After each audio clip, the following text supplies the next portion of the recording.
Assalamualaikum warahmatullahi wabarakatuh. Hai semuanya, apa kabar kalian di sana? Semoga dalam keadaan sehat walafiat di masa pandemi yang sekarang ini. Sebelumnya perkenalkan, nama saya Karisma Lutfi, biasa disapa dengan Risma. Saya mahasiswa aktif Universitas Nasional. Di sini saya ingin memaparkan ujian akhir semester saya di mata kuliah Hukum dan Gender dalam tema Islam dan hak reproduksi pada perempuan. Seperti yang kita ketahui bersama bahwasanya dalam Islam dinyatakan bahwa harga seorang perempuan adalah setengahnya dari harga seorang laki-laki. Artinya, hak yang dimiliki seorang perempuan adalah setengahnya dari hak yang dimiliki seorang laki-laki. Kewajibannya malah lebih besar daripada laki-laki. Berbicara tentang hak-hak reproduksi pada perempuan, maka kita akan berbicara tentang perkawinan, kehamilan, kelahiran, perawatan, serta pengasuhan pada anak. Seringlah muncul pertanyaan, lalu apa hubungannya Islam dengan kesehatan reproduksi pada perempuan? Kesehatan reproduksi pada perempuan tidak hanya dilihat dari segi medis mata, melainkan dilihat dari perspektif sosial juga. Ada dua alasan kenapa kesehatan reproduksi pada perempuan sangat penting dalam sosial dan Islam. Yang pertama, kesehatan seorang perempuan dilihat dari eksistensinya di lingkungan keluarga maupun lingkungan sekitar. Yang kedua, kesehatan perempuan tidak hanya sebatas fisik saja, melainkan kesehatan mental dan juga sosialnya. Dengan demikian, menjadi jelaslah bahwa ada kaitan yang sangat erat agama dengan kesehatan dan hak-hak reproduksi. Seperti tema yang sudah saya paparkan tadi, saya akan menjelaskan kembali hak-hak yang harus dipertaruhkan oleh seorang wanita. Yang pertama itu ada hak untuk memilih pasangan. Banyak sekali masyarakat Indonesia ini yang masih beranggapan bahwa yang berhak untuk memilih pasangan adalah seorang suami atau seorang laki-laki. Karena merekalah yang memberikan nafkah, yang menghidupkan keluarganya. Namun ada sebagian yang lain yang beranggapan bahwa wanita juga berhak untuk memilih pasangan. Sebab munculnya pandangan dan sikap yang berbeda-beda tersebut dikarenakan perbedaan pendidikan, usia, pengalaman, dan juga pekerjaan. Di dalam memilih pasangan, terdapat juga hak-hak untuk menikmati hubungan seksual. Hal logis yang pasti terjadi dalam sebuah pernikahan adalah dengan adanya hubungan seksual yang dilakukan oleh pasangan suami istri.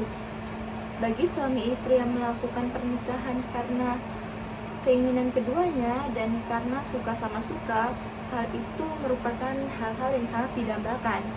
Namun, bagi pasangan suami istri yang melakukan pernikahan karena dengan cara terpaksa, hal itu merupakan hal-hal yang sangat menakutkan, bahkan seringkali terjadi traumatis terhadap keduanya. Sebenarnya dalam Al-Quran dinyatakan bahwa mereka adalah selimut bagi kamu dan kamu adalah selimut bagi mereka.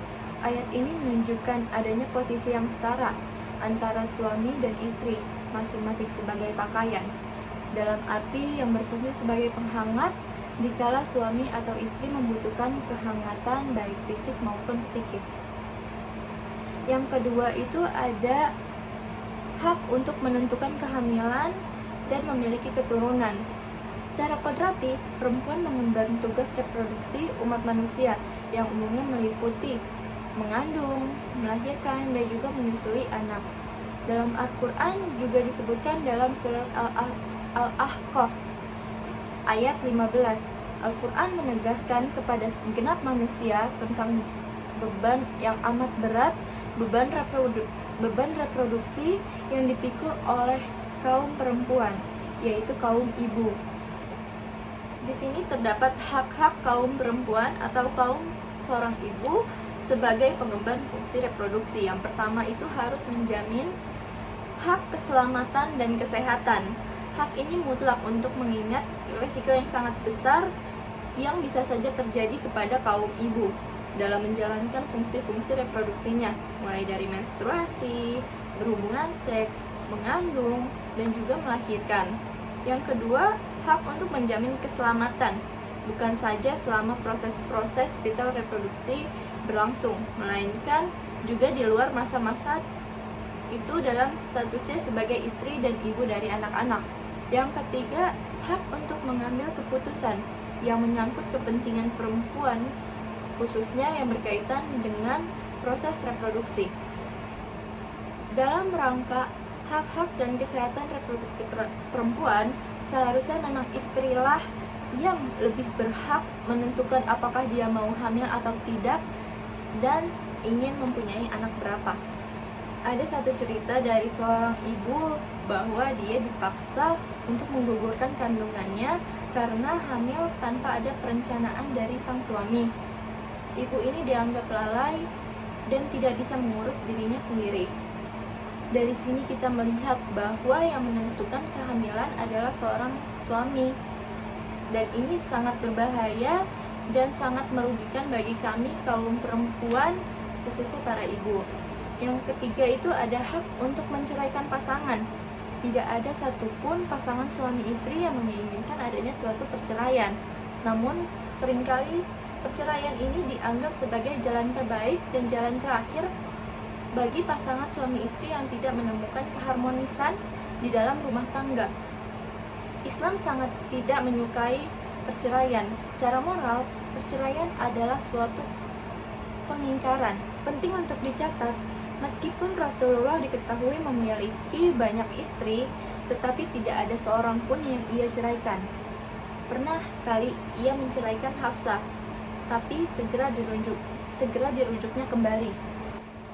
Menurut hukum positif Indonesia, suami atau istri sama-sama mempunyai hak untuk mengajukan perceraian.